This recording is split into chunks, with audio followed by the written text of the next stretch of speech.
You start with the simplest kind of power there is, direct power. The kind that lives in your own body, in this moment, in your own hands. You build something and it stands because you built it. You speak and someone moves because you told them to. You lift what others cannot lift. You pay for what you need with money that is yours, right now in your pocket. You fix the broken thing, solve the problem, finish the job because you learned how, and you did not have to wait on anyone else to learn it for you. People listen when you talk, not because of a title, but because of how you carry yourself when you walk into the room. This power sits in your muscle, your wallet, your skill, your presence. You throw the punch yourself. You hand over the cash yourself. You write the code yourself. You hold the room yourself. No one signs off on any of it. It is just you deciding to act. For a while, this feels like everything. You do not ask permission. You move the furniture alone because you are strong enough to. You build the table without a crew because your hands already know how. You cover the bill for the whole table because you have the money sitting right there. You start talking and the room goes quiet before you finish your first sentence. No middleman, no paperwork, just what you can do, turned straight into a result. It is the first kind of power anyone learns as a kid, watching the biggest kid get the ball and the kid with the allowance get the candy. But this power has one flaw built into it from the start. It only exists while you are standing there. Walk out of the room and it goes with you.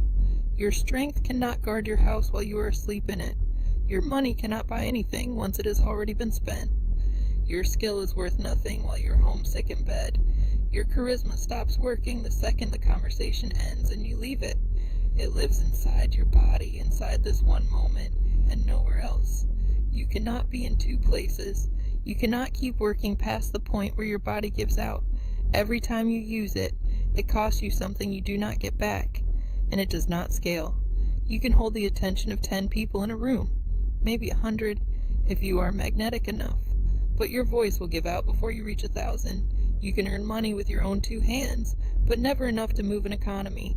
You can win a fight against 1 man, maybe 3, but never against an army. Your body tires. Your mind slows down. Your energy runs out. The second you stop acting, the power simply stops existing. That is why this kind of power feels strong and stays weak underneath it. It cannot survive you leaving the room. It cannot grow past the edge of your own reach. It is born and it dies with you, every single time. And anyone who understands that about you does not have to fight you. They just wait. They let you run out of energy on your own, because unlike you, a system does not sleep.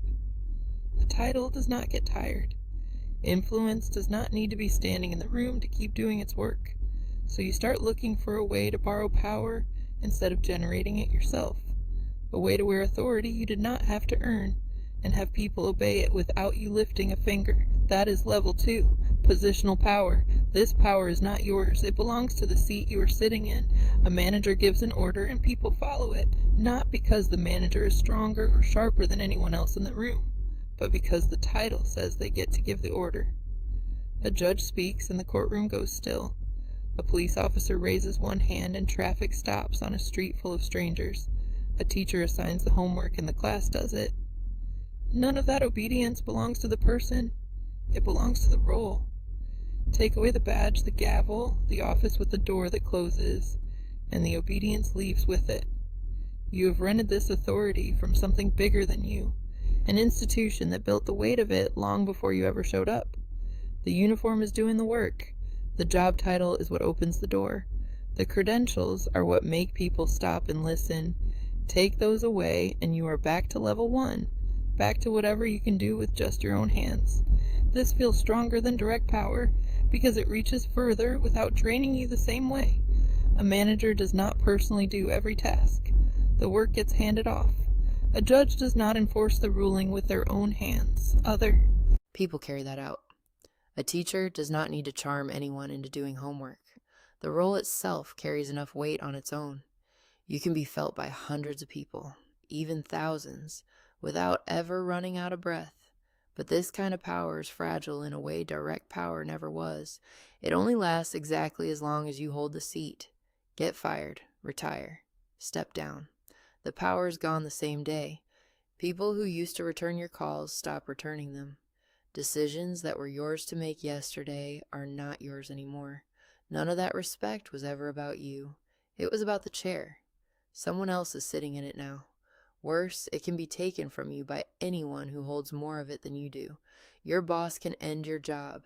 A higher court can overrule the judge. Internal review can suspend the officer. Whatever system handed you this power can take it back whenever it decides to.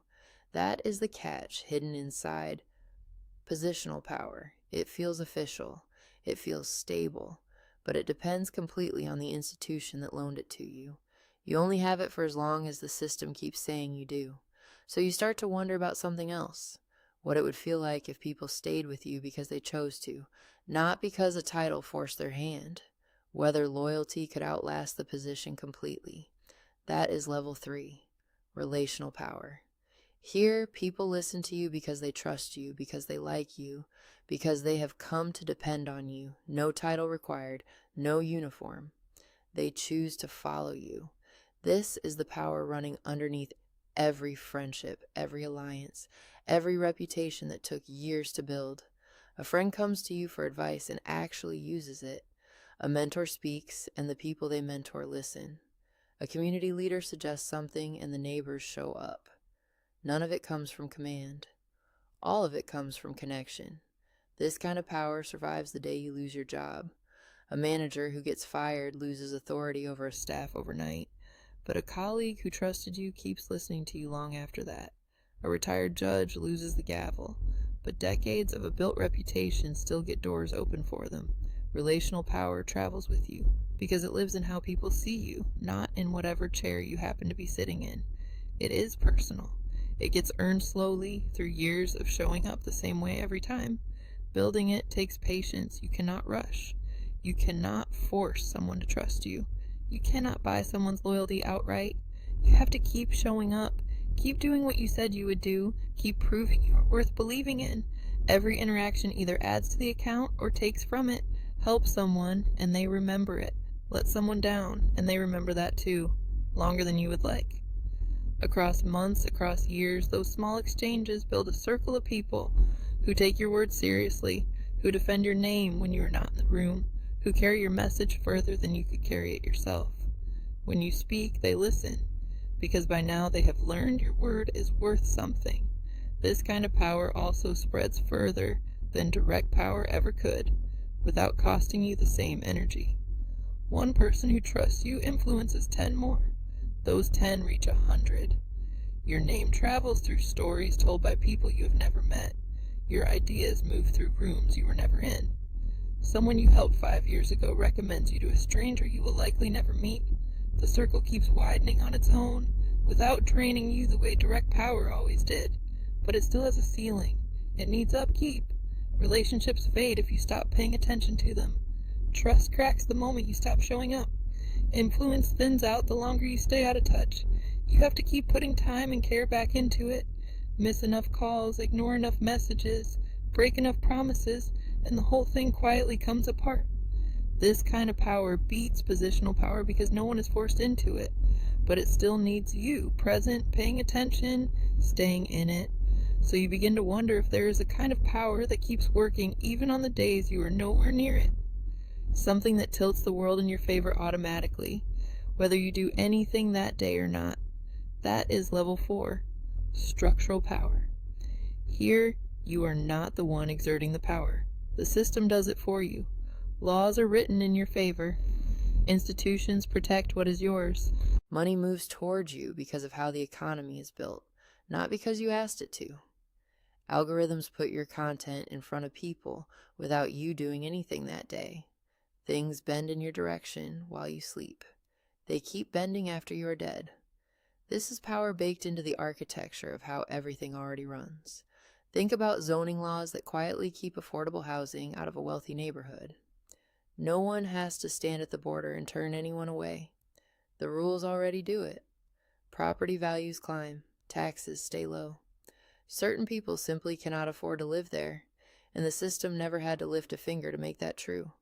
Or think about a tax code that taxes capital gains lower than wages. The investor pays less than the worker, year after year, quietly, legally, by design. Structural power stays invisible until you go looking for it. An algorithm decides whose post gets seen, whose resume gets a callback, whose loan gets approved. Whoever built the algorithm controls the outcome without ever making a single individual decision. Banks built credit systems that reward people who already have money and punish people who do not. Highways got built through poor neighborhoods instead of rich ones. School funding tied to property tax means the wealthy area gets the better school, automatically, without anyone choosing it on purpose that year. None of it needs cruelty from anyone in particular. The structure does that work on its own. This is where power stops needing you in the room at all. You do not need to be present. You do not need to talk anyone into anything. You do not need a relationship or a title. The system carries your advantage forward because the rules were written with someone like you already in mind. A child born into money inherits this kind of power before they understand what it is. Their money grows through investments built to favor capital. Their schools are built to keep the same lines in place. Their mistakes get forgiven by institutions that protect people who look like them. But this kind of power has a cost hidden in how it gets built in the first place. It takes real resources to build it. Money to push for the laws that favor you. Influence to shape the institutions. Control over capital to design the economy around yourself. Building it takes years. Sometimes it takes generations. And once it is standing, it can still be pulled down. Laws change. Institutions fail. Revolutions rewrite the whole rulebook. So you start to wonder if there is something beyond even the system itself. Whether you could control not just how the system runs, but what people believe the system is supposed to be. That is level 5. Ideological power. This is the last level, and it is the deepest one.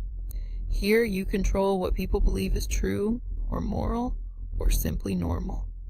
A religion tells billions of people how to live their entire lives. Patriotism convinces people to die for lines drawn on a map. A story about identity shapes who someone believes they even are. Cultural myths decide what counts as success, what counts as beautiful, what counts as worth. The way a story gets framed in the news decides which problems matter and which ones get ignored entirely. At this level, what you prefer becomes someone else's moral duty. They enforce your worldview for you, without you asking them to. This kind of power works through belief itself. Once someone accepts it, they start policing themselves and everyone around them without anyone telling them to. A religious person does not need a priest standing over their shoulder to keep a commandment. They believe something is already watching. A patriot does not need a general forcing them into a uniform. They believe serving is honorable on its own. A worker accepts a low wage because they believe hard work eventually pays off, even when it plainly does not in front of them. The belief tells them their hardship is temporary, that their suffering means something. This kind of power makes every other kind of power disappear from view. If you control the story, you decide what counts as fair. Inequality gets called meritocracy. Exploitation gets called opportunity. Obedience gets called virtue. The people defending the system believe in good faith that they are defending the truth. They cannot see the strings because the belief itself taught them there are no strings to see. Push against the system and they do not see someone trying to be free. They see someone dangerous or disloyal or out of their mind, and it spreads without limit. One person who believes it convinces 10 more. Those 10 convince 100. The belief moves through families, through schools, through the culture, until it stops looking like a belief at all and starts looking like common sense. Questioning it starts to feel dangerous on its own, even reckless. Even the people it hurts will defend it, because by now their whole sense of who they are has been built around believing it is true. A poor man defends a billionaire. A worker votes against his own union. A citizen cheers for a war that will never benefit him. The belief has convinced him his interests and the interests of power are the same thing, when they never were. This is the final form, because it makes people want exactly what you want, without ever feeling controlled. They feel righteous instead.